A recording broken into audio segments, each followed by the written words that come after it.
A great way to see Italy is to take day trips. We did a combo tour of Florence and Pisa together. You can see a lot of history just by going to Florence and looking around. Like, for example, this statue of David.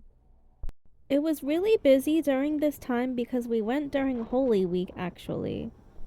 But actually, I think from what other people have told me, Italy is always pretty busy. Honestly, I think I really underestimated how popular Italy is. There are tourists everywhere.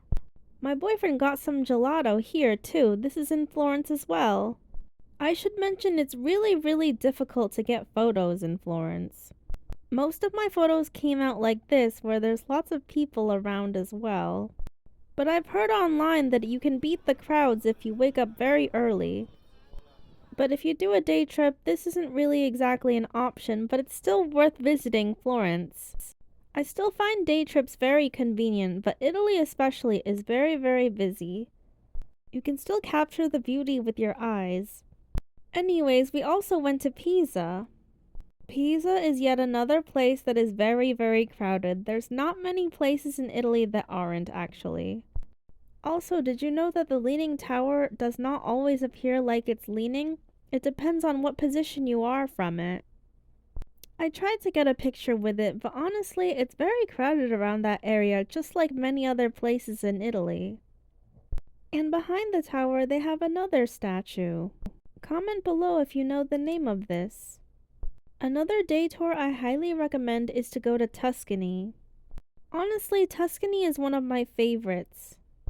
The views of the valley and landscapes in Tuscany are just incredible. Extremely beautiful Italian countryside.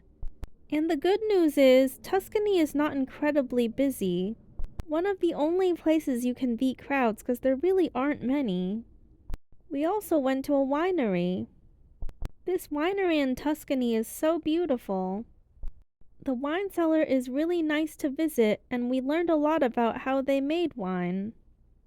This was actually my first time going to a wine cellar too. It was really fascinating. Other than that, we also had a wine tasting. I don't drink wine, so I ended up just eating the snacks, but my boyfriend had a lot of wine. Actually, I gave all my wine to him, so he drank double. Anyways, another day trip I highly recommend is Venice. For Venice, you have to take the train and it takes a very long time. Just a fair warning, but totally worth it. Here is a cathedral we visited. This is the biggest cathedral in Venice. Super beautiful. There's a bit of a wait, but you can also go onto the rooftop and take pictures there too. And of course, something really popular to do in Venice is go on the gondolas. I'm not going to Venice many times in my life, so for me the gondola was worth it. And we also went to Cartier. My boyfriend surprised me and got me a ring here. That wraps it up for Italy day trips. Like and subscribe if you enjoyed.